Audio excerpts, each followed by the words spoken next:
Let me work for you, I'll give you strong children, the slave woman begged the rich duke. The courtyard falls silent. Servants gasp, the overseer grips his whip, and even the church bell seems to stop its toll. A woman in chains dares to speak words no one has ever spoken before, words that could ruin her or save them all. The duke should strike her down. Instead, he listens. For his land is dying, his title slipping, and his bloodline nearing its end. But who is this woman who kneels before him? She claims the knowledge to revive his vineyards. She carries secrets from a stolen homeland. And she may be the only one who can give him more than wealth. She could give him redemption. Yet if the court discovers the truth, she will be dragged away in chains forever. So what happens when a nobleman's honor collides with a slave woman's courage, and the world is forced to choose? Comment below and tell me where in the world you're joining from. And if this story made you pause for a moment, hit that subscribe button for more. The late afternoon sun cast long shadows across the withered vineyard of the once proud Alvarez estate. Duke Duarte de Alvarez walked slowly between the rows of struggling vines, his polished boots scuffing against the dry earth. The leather-bound ledger he carried felt as heavy as the burden weighing on his heart. Each page told the same grim story. His family's legacy was crumbling before his eyes. He paused to touch a yellowing leaf, remembering how these same vines had flourished under his father's care. The estate had once produced the finest wines in the region, gracing the tables of nobility across Portugal. Now, the plants struggled to survive, much like the Duke himself. "Your Grace," called Antonio, his aging overseer, hurrying down the row with surprising speed for his years. "The new workers have arrived from the port. They await your inspection in the courtyard." Duarte nodded wearily, tucking the ledger under his arm. He had spent precious coin on this purchase, a desperate measure to save what remained of his estate. The sun was setting now, painting the sky in shades of amber and rose that only emphasized the sorry state of his land. "Very well," he said, straightening his shoulders. Even in decline, he must maintain the dignity of his position. "Let us see what Providence has provided." The courtyard was already filled with the evening shadows when Duarte arrived. Torches had been lit, their flames dancing against the weathered stone walls that had sheltered generations of his family. The new group of enslaved workers stood in a line, heads bowed, all except one. She stood tall among them, her bearing almost regal despite the crude clothing and chains. Something about her presence commanded attention, though she kept her eyes downcast like the others. Duarte found himself pausing before her, studying the proud line of her jaw, the quiet dignity in her stance. "This one's called Amara, Your Grace," Antonio supplied, consulting a crude manifest. "Brought in with the latest chip from the African coast. Strong, they say, and knows something of farming." Before Duarte could respond, the woman moved with startling swiftness. She dropped to her knees before him, the chains at her wrists rattling. Against the cobblestones, collective gasp rose from the watching servants and guards. Such boldness was unheard of, potentially dangerous, but it was her voice that truly shocked them all. Clear and steady, despite the slight tremor of emotion. Beneath her words, "Let me work for you, while give you strong children." The courtyard erupted in scandalized whispers. Several servants crossed themselves, while Antonio's face darkened with anger at such impropriety. The guards stepped forward, hands moving to their weapons, expecting the Duke to order immediate punishment for such brazen behavior. Duarte stood frozen, studying the woman before him. In the torchlight, he could see the intelligence in her eyes, the determination set in every line of her face. This was no mere act of desperation. There was purpose in her words, in the careful way she held herself, even in submission. "Your Grace," Antonio began, his voice tight with disapproval, "shall I have her taken to the stocks for this outrage?" The Duke raised his hand, silencing the overseer. "No," he said, surprising himself as much as his household. "Have her brought to the manor house. I would speak with her further." The shock that rippled through the courtyard was almost palpable. Servants exchanged wide-eyed glances, while Antonio's mouth opened and closed without sound, like a fish pulled from water. Such a thing was unheard of to bring an enslaved worker, particularly one who had shown such boldness, into the family home itself. "But your grace," Antonio finally managed to sputter. "Surely you cannot mean to—" "I mean to do exactly as I have said," Duarte cut him off, his voice carrying the authority of generations of nobility. "Have her cleaned up and brought to the sitting room. The rest may be settled in the workers' quarters for tonight." He turned and strode toward the manor house, ignoring the chaos of whispers that followed in his wake. His mind was already racing ahead to the conversation to come, even as doubt began to creep in around the edges of his decision. Later that night, Duarte paced the length of his private chamber, the candles casting shifting shadows on the faded tapestries that lined the walls. The house had grown quiet, save for the occasional creak of ancient timbers settling. He had dismissed his servants, needing solitude to wrestle with the thoughts that plagued him. The woman Amara had been even more remarkable up close. Once cleaned up and seated in his study, she had spoken with surprising eloquence of her knowledge of agriculture, of techniques unknown to his European-trained workers. She claimed to know secrets that could restore life to failing crops, to understand the mysteries of soil and season in ways his own people had forgotten. But it was more than just her knowledge that haunted him now. There had been something in her eyes, a flash of wisdom, of understanding, that seemed to see right through his carefully maintained facade of aristocratic control. She had recognized his desperation, his fear of failing his family's legacy. Without him speaking a word of it, Duarte paused by the window, looking out over his darkened estate. The moonlight silvered the withered vines, making them look almost ghostly in the night. Was this madness, to even consider taking seriously the words of an enslaved woman? His ancestors would surely turn in their graves at the very thought. And yet, and yet, his estate was dying. The traditional methods had failed. The crops withered, the wine soured, and his coffers emptied with each passing season. Perhaps madness was precisely what was needed. Or perhaps this was Providence itself, sending help in the most unexpected form. He moved to his desk, where the ledger still lay open to its damning figures. Next to it sat a small cup of wine, the last bottle from his father's time, when the estate had been at its height. He lifted it, studying the deep red liquid in the candlelight dot. The question that had been circling his mind all evening finally crystallized was Amara's shocking proposal, her offering of herself and her knowledge, an act of desperate madness. Or was it divine providence offering him a chance at salvation? The answer to that question would determine not just her fate, but the future of everything his family had built over generations. Duarte took a small sip of the wine, letting its familiar taste flood his senses. Tomorrow he would have to make a decision that would either condemn him in the eyes of society or potentially save everything he held dear. For now, he could only watch the candles burn lower and wonder if he was wise enough to recognize Providence when it appeared before him in chains.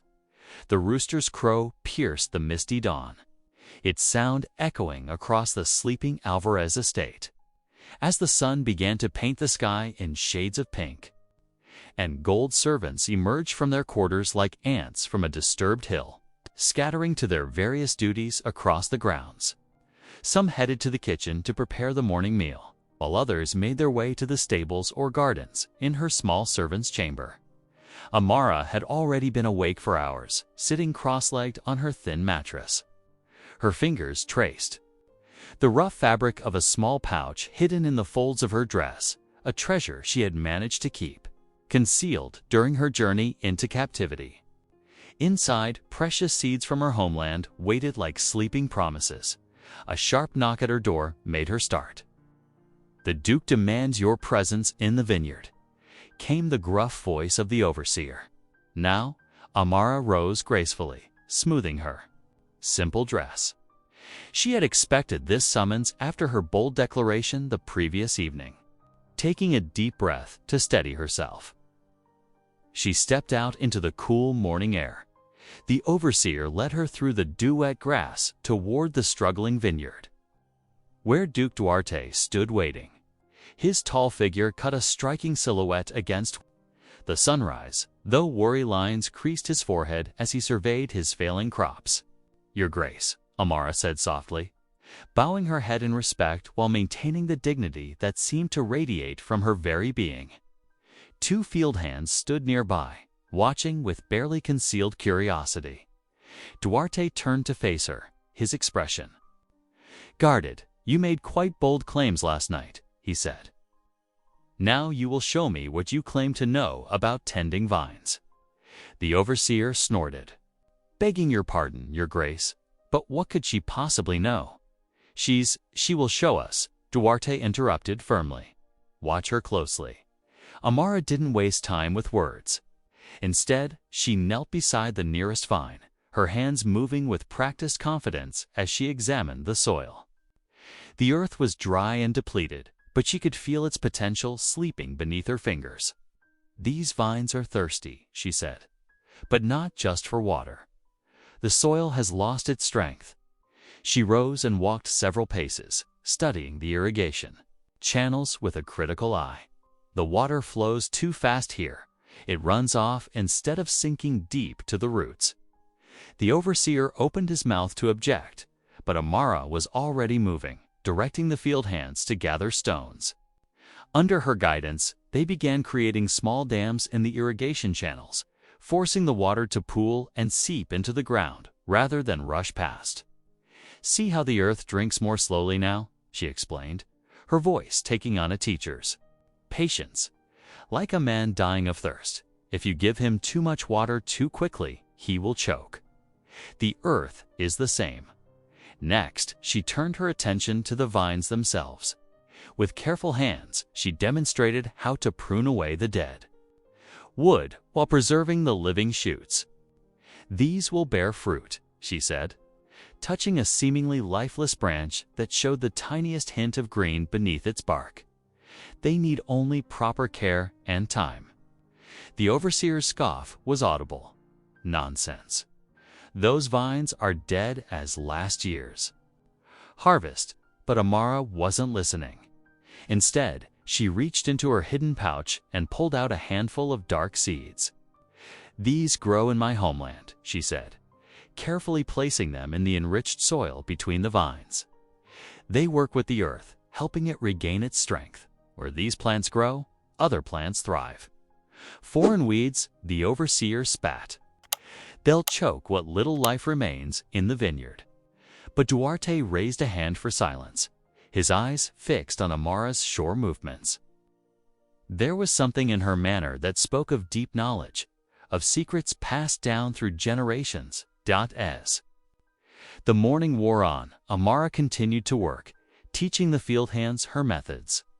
She showed them how to create natural fertilizer from kitchen waste and animal manure, how to layer it properly so it would feed the soil gradually. She demonstrated techniques for protecting young shoots from the harsh afternoon sun while still allowing them enough light to grow strong. By midday, something remarkable had begun to happen. The vines where Amara had worked seemed to stand a little straighter. Leaves that had been yellowing showed hints of fresh green at their edges. It was subtle, but undeniable. The overseer's face had grown increasingly red as he watched his authority being undermined by this slave woman's success.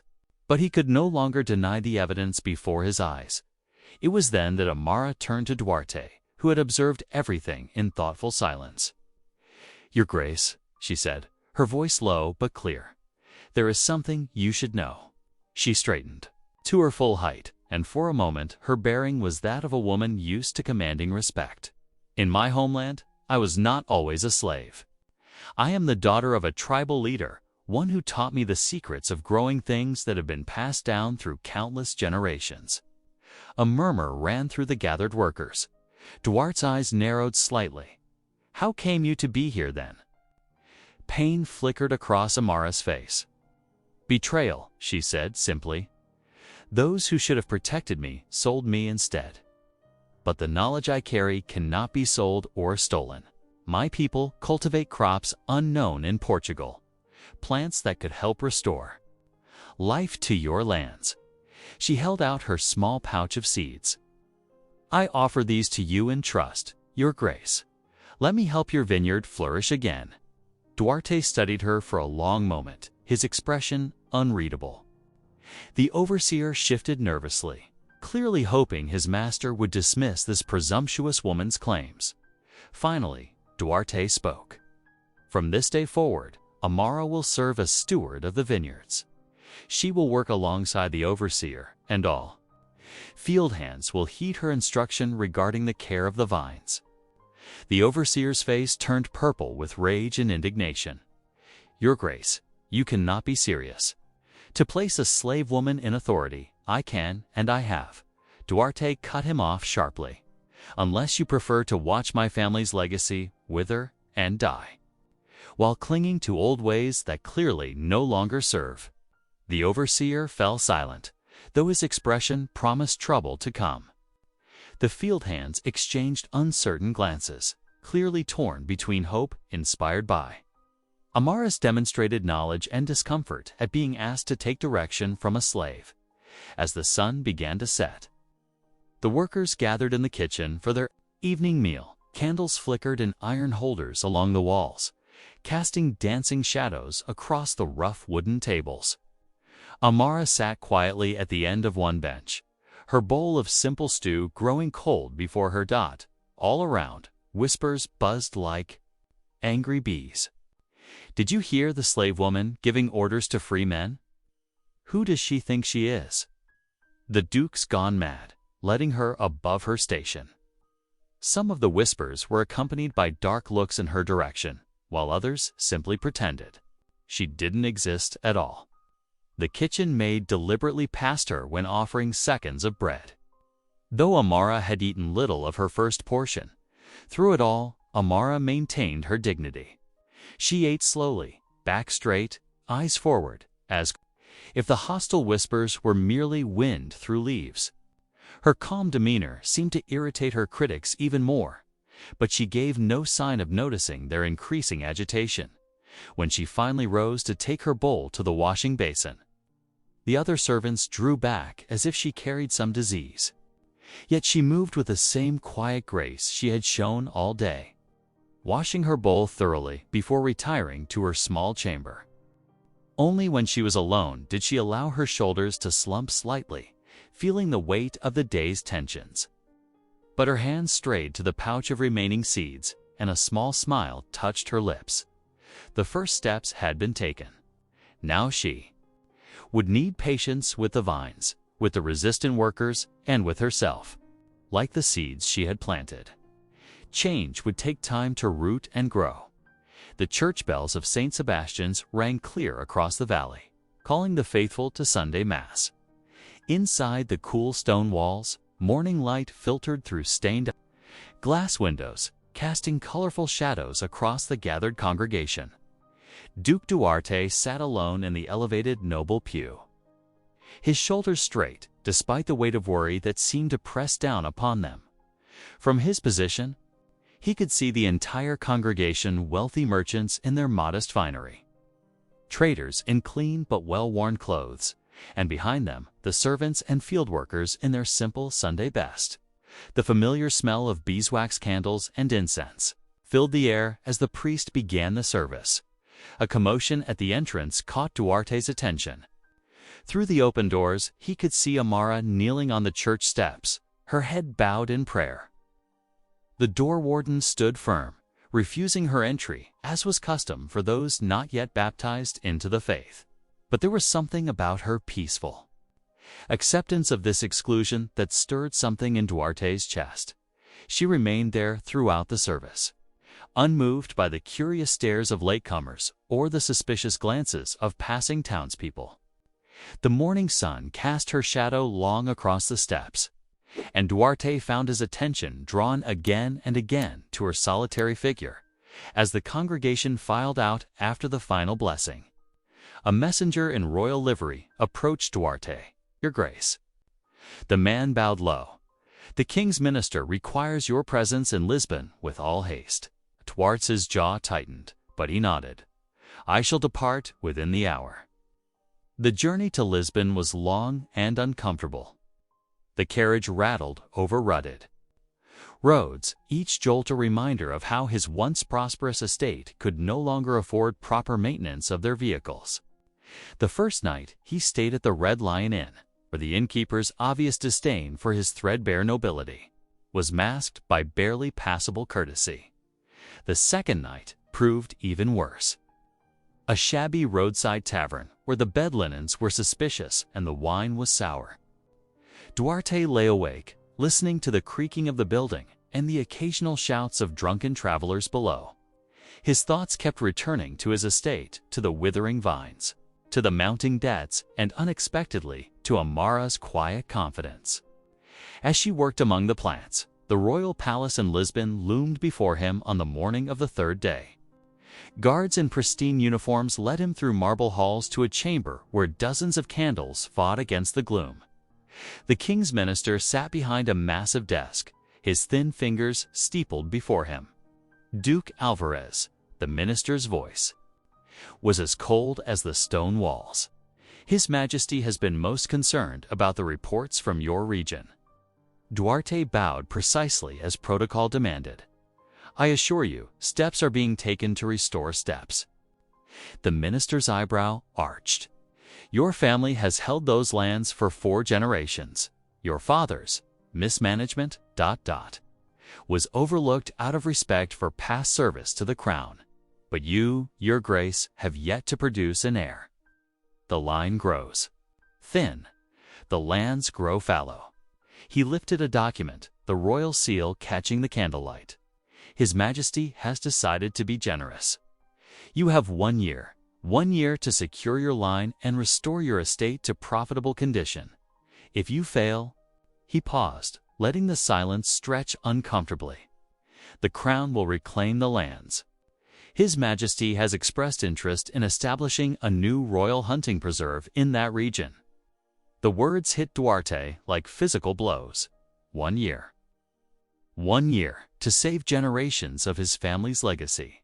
1 year to find a suitable wife, produce an heir, and somehow restore prosperity to lands that had been declining for decades. The return journey passed in a blur of anxiety and desperate planning.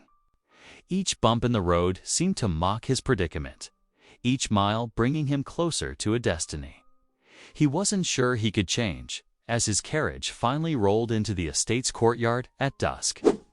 The familiar sight of his ancestral home brought both comfort and fresh worry. But there, among the rows of vines, stood Amara. She held a bundle of fresh green shoots in her arms, evidence of new growth where there had been only withered stems before. Something shifted in Duarte's chest as he watched her. The dying light caught the proud angle of her chin, the quiet competence in her stance. For the first time since receiving the minister's ultimatum, he felt a flicker of hope. It was small, like the tender shoots Amara cradled, but it was there, growing, reaching toward the light, refusing to be denied life. The morning dew sparkled, like tiny jewels on the tender vine leaves as Amara knelt in the soft earth. Her fingers moved with practiced care, creating small holes for the precious seeds she had carried with her across the ocean. The rising sun painted the vineyard in gentle golden light, and a cool breeze carried the sweet scent of spring blossoms. Duke Duarte approached, his footsteps soft on the damp ground. In his hands, he held a pair of well-worn leather gloves. "Your hands will blister," he said, his voice carrying genuine concern. "Please, take these." Amara looked up, meeting his eyes with quiet dignity. "I thank you, Your Grace, but I must. Feel the earth beneath my fingers. My people believe the soil speaks to those who touch it directly." Instead of taking offense at her refusal, Duarte settled himself beside her, rolling up his fine linen sleeves. "Then teach me what the earth says," he said softly, surprising them both day after day. They worked together among the vines. The sight of a duke laboring alongside an enslaved woman drew countless stares from the household staff. But as the weak spring sun strengthened, so too did the connection between the unlikely pair. "These vines," Duarte explained one afternoon, his hands stained with soil, "my great-grandfather planted them. He built this estate from nothing but determination and dream." His voice grew heavy with the weight of history. "Each generation since has watched it slip further from glory. My father—" He paused, pain flickering across his features. "He tried to save it through gambling, left me with nothing but debts and dying vines." Amara listened, her hands steady as she worked. "In my homeland," she shared, "we believe wealth flows not from gold, but from the earth itself. My father taught me that a leader's true measure is not in what they possess, but in how they nurture what they have been given." The servants whispered, behind cupped hands, scandalized by the growing familiarity between master and slave. They watched with narrowed eyes as Duarte began to defer to Amara's wisdom in matters of the vineyard. "The woman presumes too much," the housekeeper muttered one morning. When Amara directed the timing of the morning watering, Duarte, passing by, stopped abruptly. "Madame," he said, his voice sharp with authority, "you will show proper respect. Her knowledge may well save this estate." The housekeeper curtsied deeply, chastened, but her eyes burned with resentment. As the days lengthened, Duarte found himself increasingly defending Amara's position. "Follow her instructions as you would my own," he commanded the field hands. "She knows things we do not." Amara accepted both the authority and the resistance it brought with quiet grace. She worked tirelessly, moving between the rows of vines with purpose, teaching the other workers the methods of her people. Slowly, reluctantly, even the most skeptical began to notice the difference. Where once there were only withered leaves, new growth emerged, bright and promising. When evening fell, the great bell rang for supper. The servants gathered in the manor's dining hall, taking their usual places at the long wooden tables. But tonight was different. Duarte had ordered a small table set apart, near his own dining room. When Amara entered, still dusty from the day's work, he gestured for her to take the seat. The room fell silent. Such an honor was unheard of for an enslaved person. The cook nearly dropped her serving ladle, and the butler's face turned an alarming shade of red. Yet none dared speak against the duke's wishes. Amara sat with the same quiet dignity she brought to everything, her back straight, her movements graceful despite her worn work dress.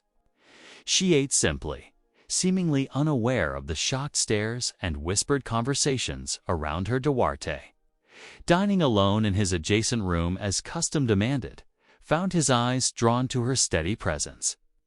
A small smile played at his lips as he watched her maintain her composure under the weight of so many disapproving glances. In her, he saw not just the possibility of saving his estate, but something far more precious, though he dared not yet name it, even to himself.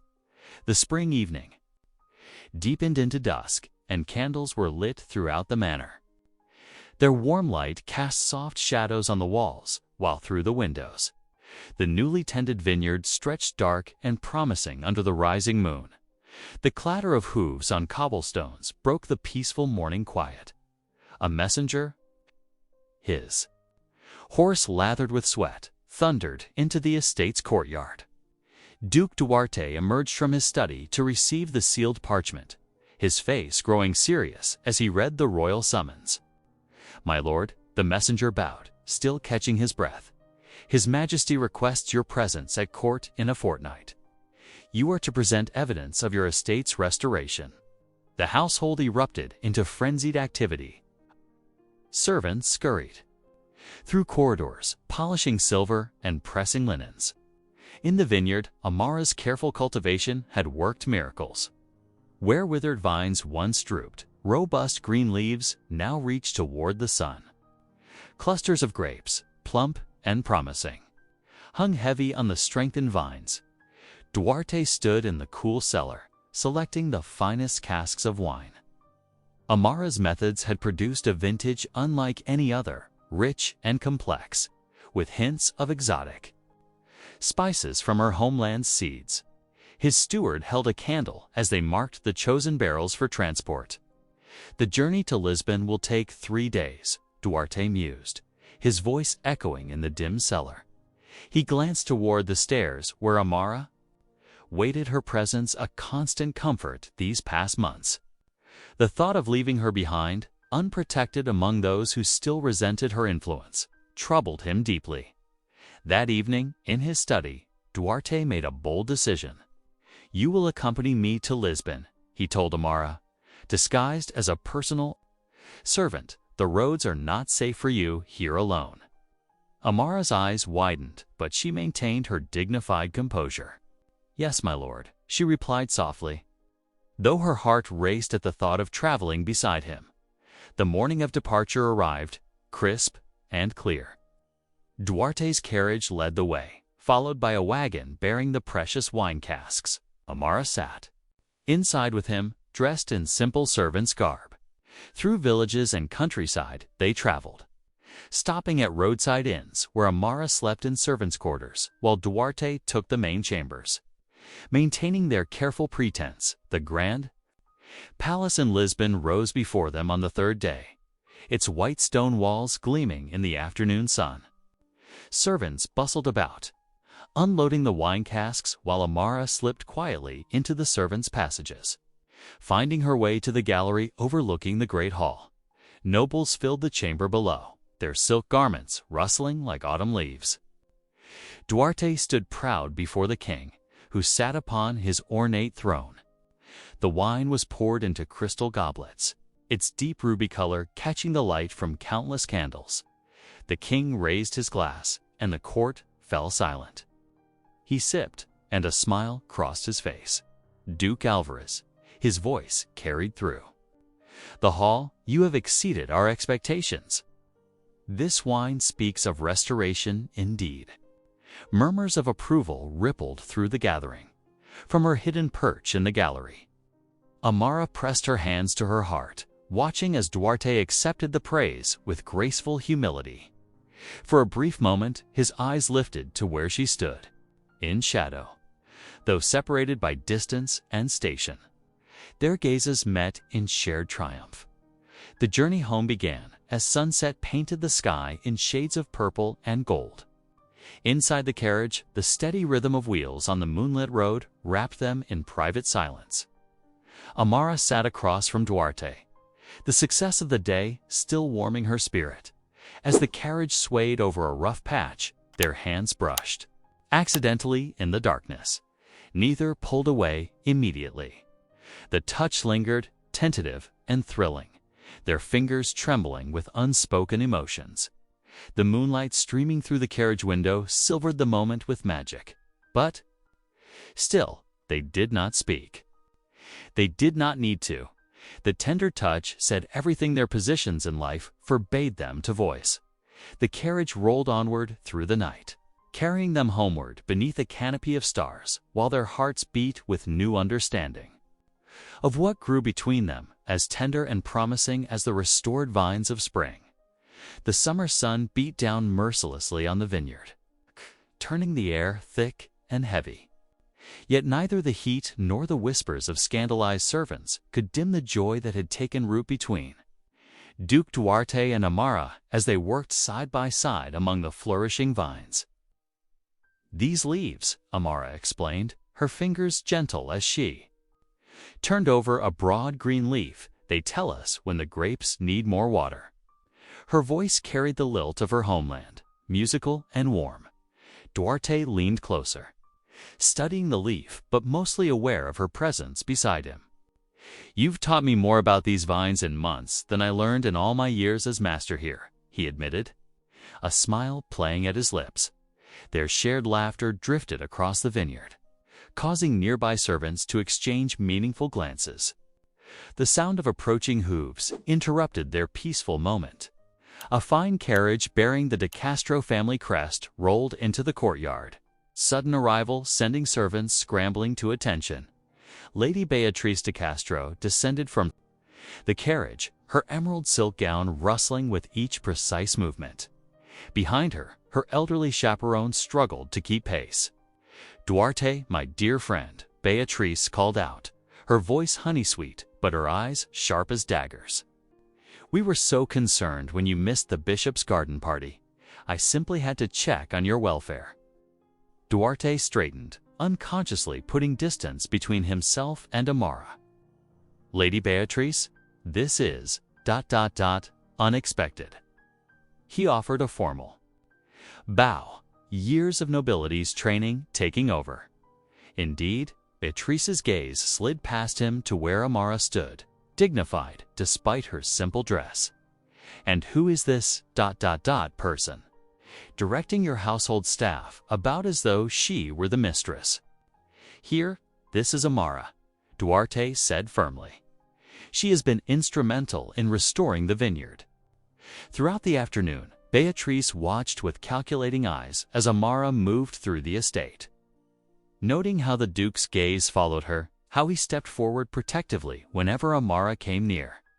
At supper, Beatrice took her place at the formal table while Amara sat at her usual side table. The arrangement suddenly feeling wrong to Duarte in a way it never had before. "Tell me," Beatrice said loudly, swirling wine in her crystal glass.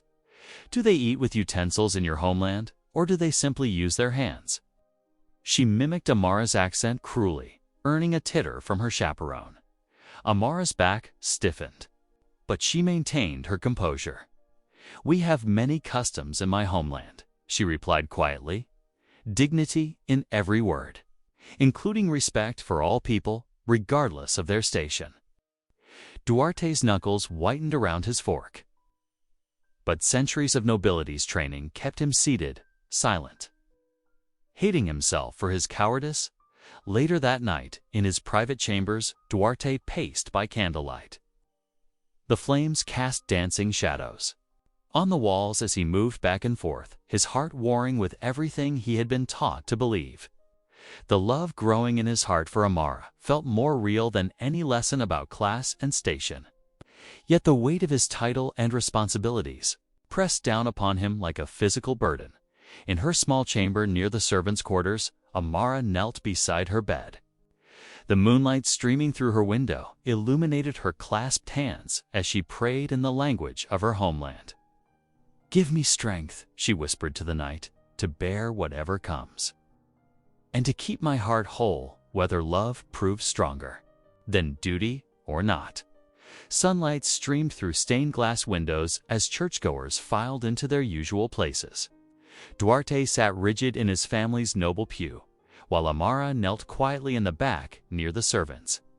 Whispers rustled like autumn leaves through the congregation, growing louder when Lady Beatrice swept in fashionably late, her face a mask of righteous concern. "To think a duke besotted with a slave," one noblewoman whispered behind her fan. "How the mighty have fallen." The scandal spread through Lisbon like wildfire, fanned by Lady Beatrice's careful insinuations at every tea party and social gathering. Poor Duarte, she would sigh to sympathetic listeners. Bewitched, they say, by some foreign witch's arts. Weeks later, at the royal banquet, hundreds of candles illuminated the palace's grand hall. Nobles in their finest silks and jewels dined on silver platters while servants moved silently among them. Duarte sat stiffly at his assigned place, watching. Amara served wine at a far table, her movements graceful despite her lowly task. Lady Beatrice chose her moment perfectly, rising with wineglass in hand. "Your Majesty," she called out, her voice carrying across the hall. "Surely you've heard how the Duke de Alvarez has restored his fortunes." Her smile turned cruel, though perhaps not how a mere slave woman guided his hand in all things. The hall fell silent. All eyes turned to Duarte, then to Amara, who stood frozen with a wine pitcher in her hands. "Is this true?" the king demanded, his face darkening. "You let a bondswoman direct noble affairs." Laughter rippled through the assembly as Duarte's face flushed red with humiliation. The king leaned forward on his throne, voice stern. "Scandal could cost you your title, Duke Alvarez. Remember your place." At his gesture, guards seized Amara roughly. She did not struggle as they dragged her away, though her eyes sought Duarte's one last time before she disappeared through the servant's door. "She fetch a good price in the colonies," one guard remarked coldly. Later that night, Duarte stood alone in his estate's portrait gallery. The vineyard outside flourished in the moonlight, but its success brought him no joy. He gazed up at his father's stern portrait, grief heavy in his heart. "I cannot let her go," he whispered to the painted face above him, his voice breaking in. The empty hall in a dank Lisbon warehouse. Amara sat on rough wooden planks, iron shackles heavy on her wrists. The air hung thick with the scent of salt and despair. Around her, other captives huddled in the gloom, waiting for the slave ship that would carry them across the ocean, never to return. Beside her, small girl trembled, tears streaking her dusty cheeks. Amara shifted closer, her chains clinking. Softly, "Hush now, little one," she whispered, and began to sing a melody from her homeland. Her voice, though quiet, carried strength and warmth, weaving pictures of golden savannas and gentle breezes. The child's sobs gradually quieted as she leaned against Amara's shoulder. Meanwhile, Duarte pushed his horse to its limits along the coastal road. His fine coat was stained with dust, his eyes red from sleepless nights. Each time his mount showed signs of tiring, he traded it for a fresh one at roadside posts, paying whatever price was demanded without haggling. "I must reach her," he muttered, spurring onward as the sun crossed the sky again and again. He refused food and rest, taking only water when necessary. His body ached, but the thought of Amara in chains drove him forward. In Lisbon, he finally reined in at the steps of St. Anthony's Church. The priest, Father Miguel, listened gravely as Duarte poured out his heart, explaining his love for Amara and his determination to marry her. "My son," Father Miguel said, his weathered face compassionate but serious, "what you propose is unprecedented. To wed her, you must first secure her freedom through legal purchase. Then you need a special marriage license, which only His Majesty can grant. The scandal alone could cost you everything." Duarte straightened his shoulders despite his exhaustion. "Then I shall beg the king himself. I cannot abandon her." As the first light of dawn painted the sky in pale gold, Duarte stood before the palace gates. His clothes were travel-stained, his face dark with stubble, but his bearing remained noble. The guards crossed their halberds, blocking his path. "I demand an audience with His Majesty," Duarte declared, his voice carrying across the courtyard. "Tell him Duke Alvarez seeks his wisdom in a matter of both heart and honor." Morning light streamed through the towering windows of the royal hall, catching on gilded mirrors and crystal chandeliers. Nobles in silk and velvet lined the walls, their whispers sharp as daggers. The great doors groaned open, and guards led Amara in, chains clinking against the marble floor. Despite her bonds, she walked with her head high, her quiet dignity a rebuke to the sneering courtiers. Lady Beatrice stood near the throne, her painted lips curved in triumph as she watched Duarte approach. His travel-stained appearance drew titters from the assembled nobles, but his stride never faltered. Before the king's dais, he dropped to one knee, bowing his head in proper obeisance. "Your Majesty," Duarte's voice rang clear through the hall. "I kneel before you, not in shame, but in pride. When this woman first came to my estate, she begged me for labor and the chance to bear children." He lifted his gaze to meet the king's stern expression. Yet it was she who gave me life, she who brought wisdom from distant lands to restore my failing vineyards. Murmurs rippled through the court as Duarte produced a leather folio. Here are the accounts, sire. My estate's profits have tripled since she became steward of the vines. She has proven that true nobility flows not from birth, but from virtue and wisdom. The king leaned forward, his jeweled fingers turning the pages with interest.